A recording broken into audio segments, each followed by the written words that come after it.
Hello guys and welcome back to best Kappics. ഇപ്പോൾ നിങ്ങൾ കണ്ടുകൊണ്ടിരിക്കുന്ന ഈ ബോക്സ് പോലെ ഇരിക്കുന്ന SUV നമ്മുടെ പുതിയ ബൗജുൻ എഫ് പ്ലസ് എന്ന് പറയുന്ന വാഹനമാണ്.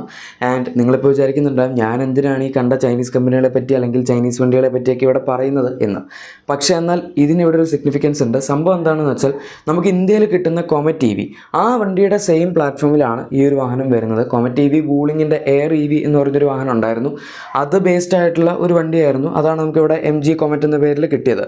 പക്ഷേ എന്നാൽ അതിൻ്റെ തന്നെ സെയിം പ്ലാറ്റ്ഫോമിൽ ബേസ് ചെയ്തിട്ടുള്ള ബൗജിൻ്റെ ഒരു വേർഷൻ ഉണ്ടായിരുന്നു. എപ്പ് എന്നായിരുന്നു ആ വണ്ടിയുടെ പേര്. അതൊരു കോമ്പാക്ട് SUV, അതായത് 3.4 മീറ്റേഴ്സിനടുത്ത് ലെങ്ത് വരുന്നൊരു വാഹനമായിരുന്നു. ഞാൻ അതിൻ്റെ വീഡിയോ ഇതിനു മുമ്പ് ചെയ്തിട്ടുണ്ട്.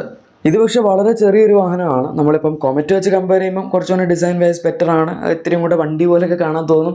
എങ്കിൽ പോലും നമ്മൾ മൊത്തത്തിലുള്ള പ്രൊപ്പോർഷൻസ് വെച്ച് നോക്കുമ്പം കുറച്ച് ചെറിയ വണ്ടിയാണ്. പക്ഷേ എന്നാൽ ഇപ്പോൾ ഇതിൻ്റെ ഒരു എക്സ്റ്റെൻഡഡ് വീൽ ബേസ് വേർഷനാണ് ബൗജിൻ ഇറക്കിയിരിക്കുന്നത്. ആ വണ്ടിയുടെ പേരാണ് എഫ് പ്ലസ്. അതാണ് നിങ്ങളെ ഞാൻ ആദ്യം കാണിച്ച പിക്കിലുള്ളത്. ആൻഡ് നിങ്ങളിനി കാണാൻ പോകുന്നതും അല്ലെങ്കിൽ നമ്മൾ ഈ വീഡിയോയിൽ ഡിസ്കസ് ചെയ്യാൻ പോകുന്നതും ഈ വണ്ടിയെ പറ്റി തന്നെയാണ്. എന്തുകൊണ്ടും നോർമൽ 3 ഡോർ എപ്പോൾ വെച്ച് കമ്പയർ ചെയ്യുമ്പം ഈ വണ്ടിയുടെ ഡിസൈൻ വളരെ വളരെ നല്ലതാണ് എന്ന് തന്നെ പറയാം. കാരണം ഒരു ടിപ്പിക്കൽ SUVയുടെ ഒക്കെ ഒരു ലുക്കുണ്ട്. ഇത് കണ്ടു കഴിഞ്ഞാൽ നിങ്ങൾക്ക് പല വണ്ടികളുടെയും കോപ്പിയാണെന്ന് തോന്നും. കുറേയൊക്കെ സൈഡിൽ നിന്നൊക്കെ എനിക്ക് ഡിഫറെൻറ്റ് പോലെയൊക്കെ തോന്നി. അതിലേക്കൊക്കെ നമുക്ക് വരാം. എന്തായാലും ആദ്യം തന്നെ ഫ്രണ്ട് പ്രൊഫൈലിൽ നോക്കുമ്പം കംപ്ലീറ്റ്ലി ക്ലോസ്ഡ് ആയിട്ടുള്ള ഗ്രില്ലാണ് ഈ വാഹനത്തിൽ വരുന്നത്. അവിടെ ഫുൾ ഒരു ഗ്ലോസി ബ്ലാക്ക് ട്രീറ്റ്മെൻറ്റ് പോലെയാണ് കൊടുത്തിരിക്കുന്നത്. പിന്നെ നമ്മൾ നോർമൽ എപ്പിൽ കണ്ട പോലത്തെ ഹെഡ്ലൈറ്റ്സ് ഒക്കെ തന്നെയാണ് ഇതിൻ്റെ അകത്ത് വരുന്നത്. ടോപ്പ് പോർഷനിലാണ്. ഇതിനകത്ത് ഈ സ്പ്ലിറ്റ് ഹെഡ് ലാംപ്സിൻ്റെ പരിപാടിയൊന്നുമില്ല. എല്ലാം ആ ഗ്ലോസി ബ്ലാക്ക് ഫിനിഷിൻ്റെ അകത്ത് തന്നെയായിട്ട് അവർ ഇൻകോർപ്പറേറ്റ് ചെയ്ത് വെച്ചിട്ടുണ്ട്. ആൻഡ് ഫുള്ളി LED ഹെഡ്ലൈറ്റ്സ് ആണ് ഇതിനകത്ത് കൊടുത്തിരിക്കുന്നത്. ആൻഡ് താഴത്തെ പോർഷനിലേക്ക് വരികയാണെങ്കിൽ കുറച്ച് റഗഡ് ലുക്കൊക്കെ കിട്ടുന്ന രീതിയിലുള്ള സ്കിഡ് പ്ലേറ്റ്സും അതുപോലെ ബമ്പറിൻ്റെ ഡിസൈനൊക്കെയാണ് ഇതിൻ്റെ അകത്ത് വരുന്നത്. ബ്ലാക്ക് ആണ് താഴത്തെ കൊടുത്തിരിക്കുന്ന ബമ്പറിൻ്റെ ഡിസൈനും ആ ഒരു പോർഷൻസ് മൊത്തം, അതായത് താഴത്തെ പോർഷൻ്റെ ഒരു ഭാഗം വരുന്നത്.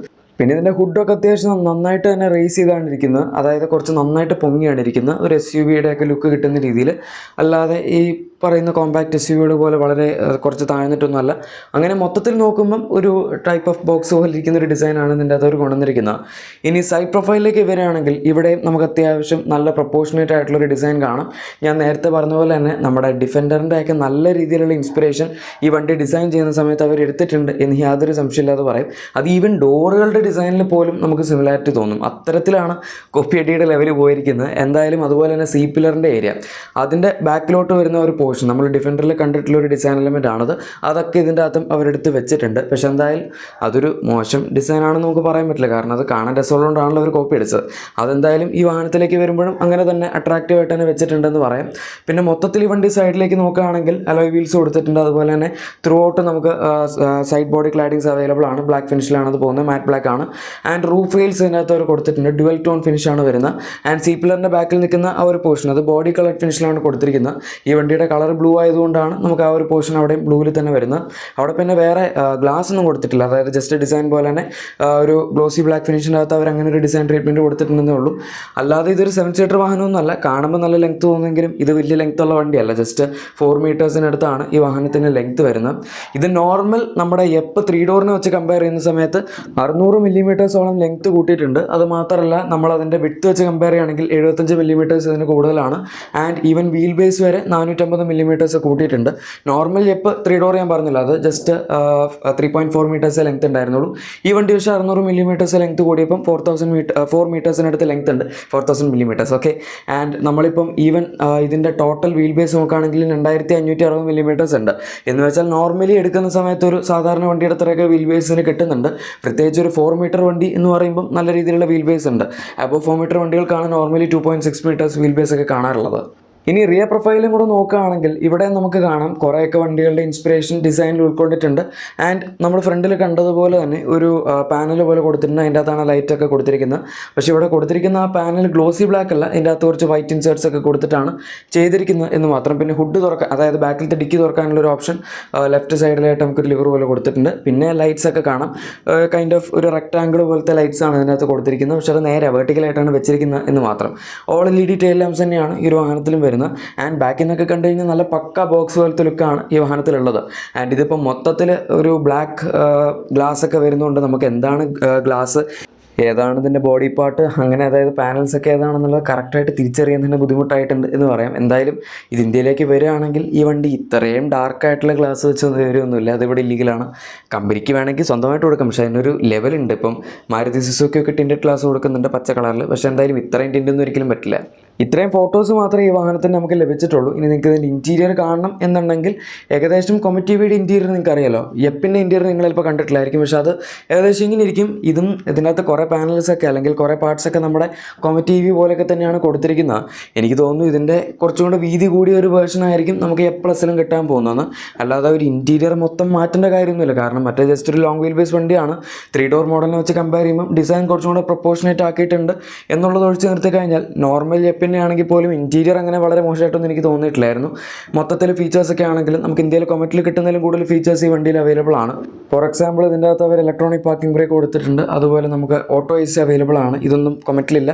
പിന്നെ സ്റ്റിയറിംഗിൽ നോക്കിയാൽ തന്നെ cruise control, push buttons, steering model controls, അങ്ങനത്തെ സാധനങ്ങളൊക്കെ കാണാൻ പറ്റും. And dashboard layout as such എടുക്കുകയാണെങ്കിൽ കൊമറ്റ് വെച്ച് കമ്പയർ ചെയ്യുമ്പോൾ വ്യത്യാസം ഉണ്ടെന്ന് പറയും. ഇത് SUV-ക്ക് ചേർന്ന രീതിയിലുള്ളൊരു ഡാഷ്ബോർഡാണ് ഇതിൽ വരുന്നത്. ആൻഡ് ഇനിയിപ്പം ഈ വണ്ടിയുടെ പ്ലാറ്റ്ഫോമിൻ്റെയൊക്കെ കേസ് എടുക്കുകയാണെങ്കിൽ ഇതൊരു ഡെഡിക്കേറ്റഡ് EV പ്ലാറ്റ്ഫോമിലാണ് വരുന്നത്. GSEV എന്നാണ് ഇതിൻ്റെ പ്ലാറ്റ്ഫോമിൻ്റെ പേര്. അതായത് global small electric vehicle platform, അതാണ് എൻ്റെ ഫുൾ ഫോം. നമ്മുടെ കൊമറ്റ് ആയാലും അതുപോലെ എപ്പ് ആയാലും എ പ്ലസ് ആയാലും ഈ 3 വണ്ടികളും ഇതേ പ്ലാറ്റ്ഫോമിൽ തന്നെയാണ് ബേസ് ചെയ്തിരിക്കുന്നത്. ഇത് നമ്മുടെ സായിക് മോട്ടോർ കോർപ്പറേഷൻ, അതായത് ഒരു ചൈനീസ് ജയൻ്റ് ആണെന്ന് പറയാം. ചൈനയിലെ ഒരു വലിയ കമ്പനിയാണ്, അവരുടേതാണ് ഈ പ്ലാറ്റ്ഫോം. അതിലാണ് ഈ ചെറിയ ചെറിയ കമ്പനികളൊക്കെ അവിടെ വണ്ടികൾ ഉണ്ടാക്കി വിൽക്കുന്നത്. നമ്മുടെ MG ഇവിടെ കൊണ്ടുവന്ന് അതിനെ റീബാഡ് ചെയ്ത് MGയുടെ പേരിൽ വിൽക്കുന്നത്. എന്തായാലും MG എന്ന് പറയുമ്പം ഇപ്പോൾ അത് കംപ്ലീറ്റ്ലി ചൈനീസ് അല്ല. അതിൻ്റെ അകത്ത് നമ്മുടെ ഇന്ത്യൻ അക്വിസിഷനും ഇന്ത്യൻ ഷെയറിൽ വന്നിട്ടുണ്ട്. 35% നമ്മുടെ JSW ഗ്രൂപ്പാണ് ഇപ്പോൾ MGയുടെ ഇന്ത്യൻ ഷെയർ ഹോൾഡ് ചെയ്യുന്നത്. ബാക്കി 65% അടുത്താണ് ഇപ്പം സായിക്കിൻ്റെ ഓണർഷിപ്പ് ഉള്ളത്. അതിന് കുറച്ച് കാലം കഴിയുമ്പം 49-51 റേഷ്യോയിൽ വരും എന്ന് പറയുന്നുണ്ട്. പിന്നെ ഇപ്പോൾ നമുക്ക് കിട്ടിയിരിക്കുന്ന വിവരം അനുസരിച്ച് MGയും അതുപോലെ JSW ഗ്രൂപ്പും കൂടെ ചേർന്ന് 32 to 40 കിലോമീറ്ററിൻ്റെ ഇടയിൽ വരെ ടോപ്പ് സ്പീഡുള്ള ഒരു വണ്ടിയും ഡെവലപ്പ് ചെയ്യുന്നതിനെ പറ്റി ആലോചിക്കുന്നുണ്ട്. അതാ അവർ ഇന്ത്യയിൽ കൊണ്ടുവരുന്നതിനെ പറ്റി തീരുമാനിച്ചിട്ടുണ്ട്. അതെന്തായാലും നമുക്ക് നോക്കാം. ഇനി എ പ്ലസിലേക്കാണ് തിരിച്ചു വരികയാണെങ്കിൽ ഇതിൻ്റെ ബാറ്ററി എത്രയായിരിക്കും സൈസ് എന്ന് പറഞ്ഞിട്ടില്ല, പക്ഷേ 400 കിലോമീറ്റേഴ്സിനടുത്ത് തന്നെ ക്ലെയിംഡ് റേഞ്ച് ഉണ്ടാവും എന്നവർ പറഞ്ഞിട്ടുണ്ട്. നോർമൽ എപ്പ് എടുക്കുകയാണെങ്കിൽ അതിൻ്റെ അകത്ത് 28.1 kWh ബാറ്ററി പാക്ക് ആയിരുന്നു വന്നിരുന്നത്. ആൻഡ് അതിൻ്റെ ക്ലെയിംഡ് റേഞ്ച് 300 കിലോമീറ്റേഴ്സിനടുത്തായിരുന്നു. എന്ന് വെച്ചാൽ ഇതിനകത്തൊരു 35 അല്ലെങ്കിൽ 40 kWhന്റെ അടുത്ത് സൈസ് വരുന്ന ബാറ്ററി പാക്ക് വരാൻ ചാൻസ് ഉണ്ട് എന്ന് നമുക്ക് പറയാം. എന്തായാലും നോർമൽ എപ്പ് വെച്ച് കമ്പയർ ചെയ്യുമ്പോൾ എ പ്ലസിന് പവർ കൂടുതലാണ്. 150 കിലോമീറ്റേഴ്സോളം ഇതിന് ടോപ്പ് സ്പീഡ് വരുന്നുണ്ട്. 3 ഡോർ എപ്പിന് 100 കിലോമീറ്റേഴ്സിനടുത്ത് എന്തായിരുന്നു ടോപ്പ് സ്പീഡ് ഉണ്ടായിരുന്നു. പിന്നെ പവറും കുറവായിരുന്നു. ഈ വണ്ടിക്ക് 100 PS പവർ വരുന്നുണ്ട്. ആക്ച്വലി 102 PS പവറാണ് എ പ്ലസിന് വരുന്നത്. അപ്പോൾ അങ്ങനെ നമ്മൾ നോക്കുകയാണെങ്കിൽ ഡയമെൻഷൻസ് വൈസ് ആണെങ്കിലും പവർ വൈസ് ആണെങ്കിലും ഒക്കെ ഈ വണ്ടി കുറച്ചുകൂടി ഇമ്പ്രൂവ്ഡ് ആണ് എന്ന് പറയാം. എന്തായാലും ഒരു കാര്യമുണ്ട്, നമ്മുടെ MG മോട്ടോഴ്സ് ഇന്ത്യയിൽ എപ്പ് എന്ന് പറയുന്ന വാഹനം ട്രേഡ് മാർക്ക് ചെയ്തിട്ടുണ്ടായിരുന്നു. അതായത് അതിൻ്റെ ഡിസൈനൊക്കെ അവരിവിടെ ഫയൽ ചെയ്തിട്ടുണ്ടായിരുന്നു, പേറ്റൻറ്റ് ചെയ്തിട്ടുണ്ടായിരുന്നു. ഇനി അത് കഴിഞ്ഞ് നമുക്കിവിടെ കൊണ്ടുവരുന്നതിനാണ് ഇനിയിപ്പോൾ ബാക്കിയുള്ളത്. പേരൊക്കെ എന്തായാലും മാറും. ഈ എപ്പ് എന്നും എ പ്ലസ് എന്നൊന്നും എന്തായാലും പേര് വരാൻ പോകുന്നില്ല. പിന്നെ എ പ്ലസ് ഇന്ത്യയിലേക്ക് വരുമോ എന്നും ഉറപ്പിച്ചിട്ടൊന്നുമില്ല. പക്ഷേ എനിക്ക് തോന്നുന്നു എപ്പ് കൊണ്ടുവരുന്നതിന് വരും എ പ്ലസ് കൊണ്ടുവരികയാണെങ്കിൽ അത് നല്ലൊരു മാർക്കറ്റിംഗ് സ്ട്രാറ്റജി ആയിരിക്കുന്നത്. കാരണം കൊമറ്റ് ഇപ്പോൾ ഓൾറെഡി ഇവിടെ ഉള്ള ശേഷം അവർ എപ്പ് കൊണ്ടുവന്ന് കഴിഞ്ഞാൽ വലിയ ഗുണമുണ്ടാവില്ല. കാരണം അത് കൊമറ്റിൻ്റെ സെയിൽസ് തന്നെ തിന്നുകയുള്ളൂ. അതിന് കൂടുതൽ സെയിൽസ് കിട്ടും. കാരണം SUV-യിലൊക്കെ ഇരിക്കുന്നതുകൊണ്ട് ആൾക്കാർ അതായിരിക്കും കൂടുതൽ വാങ്ങുന്നത്. കൊമറ്റ് അങ്ങനെ അധികം ആൾക്കാർ വാങ്ങുകയില്ല അത് വന്നു കഴിഞ്ഞാൽ. പക്ഷേ എന്നാൽ ഈ ഒരു വണ്ടി കൊണ്ടുവന്ന് കഴിഞ്ഞാൽ ഇതിൻ്റെ ഡിസൈനും കുറച്ചുകൂടെ പ്രൊപ്പോർഷനേറ്റ് ആണ്. ഡിഫൻഡറിൻ്റെ കോപ്പി പോലെ ഇരിക്കുകയും ചെയ്യും. അപ്പോൾ അതൊക്കെ കൊണ്ട് ഇവിടെ വരുമ്പോഴേക്കും നെക്സോൺ EVയുടെയൊക്കെ സെയിൽസ് കറക്റ്റായിട്ട് തിന്നാൻ പറ്റുന്ന ഒരു വണ്ടിയാണിത് എന്ന് നമുക്ക് പറയാം. പ്രത്യേകിച്ച് അവർക്ക് ഈ വണ്ടി നന്നായിട്ട് പ്രൈസും കൂടെ ചെയ്യാൻ പറ്റിക്കഴിഞ്ഞാൽ പിന്നെ വേറെ പ്രശ്നങ്ങളുമില്ല. ക്ലെയിംഡ് റേഞ്ചും ബാക്കി പവർ ടോപ്പ് സ്പീഡ് സാധനങ്ങളൊക്കെ അത്യാവശ്യം കുഴപ്പമില്ലല്ലോ. എന്തായാലും ഇതാണ് പുതിയ ബൗജുൻ എ പ്ലസിൻ്റെ ഒരു വീഡിയോ. ഇഷ്ടപ്പെട്ടെങ്കിൽ ലൈക്കും സബ്സ്ക്രൈബും ഷെയറും ചെയ്തേക്കാം. നമുക്ക് മറ്റൊരു വീഡിയോ കാണാം. Thank you for watching my video and good bye.